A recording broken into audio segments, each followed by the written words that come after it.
Hello princesses! Today I'm going to be talking about some of the lipsticks from the Colourpop Hello Kitty collection. So this is my first venture into anything Colourpop, and initially I was only going to buy the Lippy Stix, but then I decided to buy the Puroland collection as well, which is 5 little mini liquid lipsticks which are so amazingly cute, and I decided to buy them because they were Hello Kitty themed. That was pretty much it. Usually I only ever review complete collections of products, but since this is my first venture into Colourpop, I didn't want to buy everything full-sized just to be disappointed, because this is my first time ever trying anything from this brand. So this is a slightly incomplete review, but it's my first experience with Colourpop, so why not? So I'm going to start off by talking about the Lippy Stix. The Lippy Stix were the products that interested me the most, and in this collection there are 3 different shades. The Hello Kitty collection comes with some silver bows on the lid, which I think is very cute, and the packaging is quite functional too, as you can just wind the product up.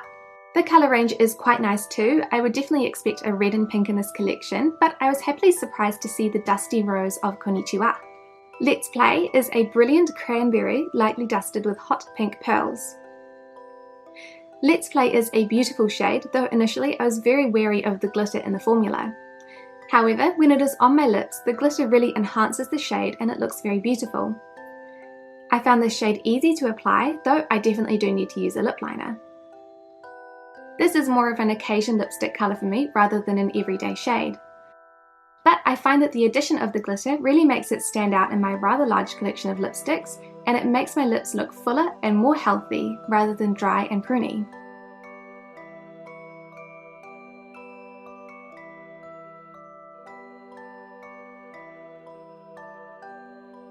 Date Mate is a vibrant, cool-toned fuchsia. This is the shade that excited me the most on the website, but in real life I'm slightly scared of how bright and how matte it is. I found that this shade was slightly harder to apply because of the waxy formula. It didn't glide across my lips quite as nicely as the other 2 formulas. The uneven outline can definitely be fixed with a lip liner though.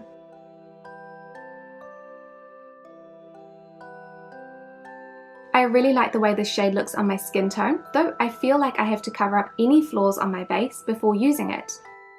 It also requires a little bit more lip prep because it is a matte and it will emphasize any flakes or lines.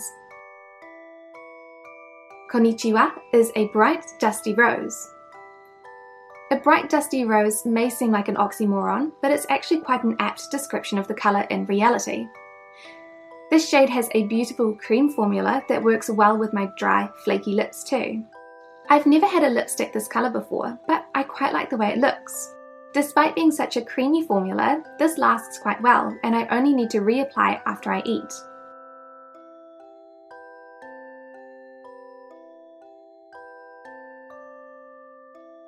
There are 3 ultra matte shades in the mini collection, and man, are they ultra matte.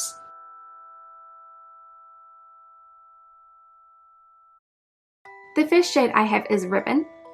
Ribbon is a rich blue-toned red. Ribbon is such a classic colour. I find the matte formula easy to apply, though it would look better with a lip liner since it is hard to cover up any mistakes. This isn't a colour that I would wear regularly, but it is a really nice colour for my skin tone. Since it's matte, it does feel quite drying, and I like to apply a little bit of lip balm over the top every so often. But even after using a lip balm, this does dry down matte again, which is great. It's pretty long lasting, but I always need a reapplication after eating.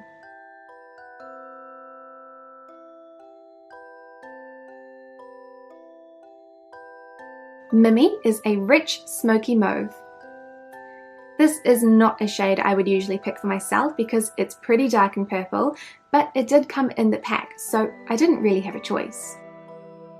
I found that Mimi looks pretty purple on me, though I have seen some other princesses wear it and it looks so much lighter.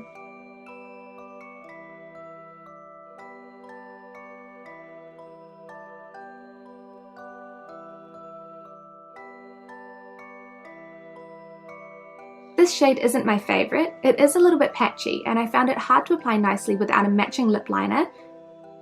My lip line looks so much pinker than the rest of my lip. Milk Bottle is a pretty mid-toned pink. Milk Bottle is a little bit lighter on my lips than it looks on the arm swatch, and it is very matte.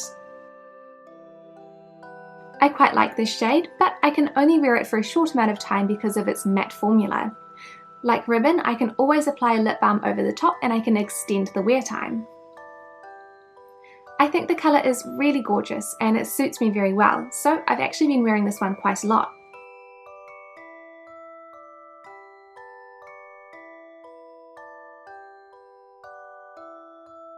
The last two shades are in the Ultra Satin formula. I prefer the Ultra Satin formula because it is a lot more flattering on my dry lips, though they can feel a little bit tacky throughout the day. Lock Diary is a deep fuchsia. Lock Diary has a beautiful formula and it looks really flattering on my lips. The colour applies evenly and smoothly, but as always, using it with a lip liner is advantageous. I adore this colour. It's probably the shade that gets the most use out of all of them because the formula is so flattering and I really like this colour on my skin tone. The Ultra Satins don't wear quite as long as the Ultra Mattes, but they stain really well and fade gracefully.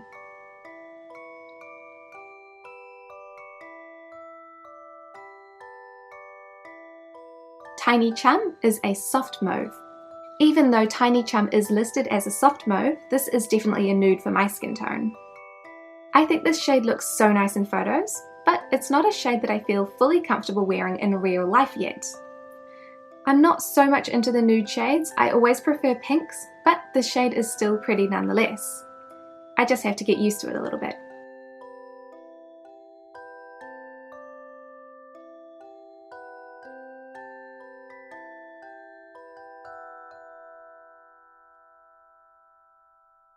This is what the colours look like all together. There is a great range of finishes, but the colours are quite similar really. Even with the other colours in the range, there are a lot of sister shades. I missed out on the ultra glossy lips, but they were just more shades of the same.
So I love that these products have cute, functional packaging. There is a great range of finishes throughout the range. They are mostly easy to apply, though they would almost all benefit from using a lip liner. They last well throughout the day and fade gracefully, and they are all easy to reapply.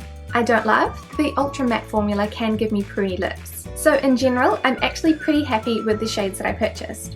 I was a little bit unsure of Colourpop as a brand before trying these products, but I'm really happy that the products are all depicted and described really accurately on your website, so you do know and see what you're purchasing before you actually buy them. I'm not 100% sure if I will grab any more of the ultra matte lipsticks because they do make my lips look quite dry and pruny and they do require a lot more upkeep than the other formulas, but I will definitely be trying out more of the cream and the ultra satin formula because those look best on me. This Hello Kitty collection was limited edition, but I believe that there are still some shades that are available, so if you can, I would suggest picking up a few of them. So I recommend the Hello Kitty lipstick range to any princesses who are fans of cute packaging, Hello Kitty, reds, pinks and nudes and lipstick shades. Thank you so much for watching this review and I'll see you next time.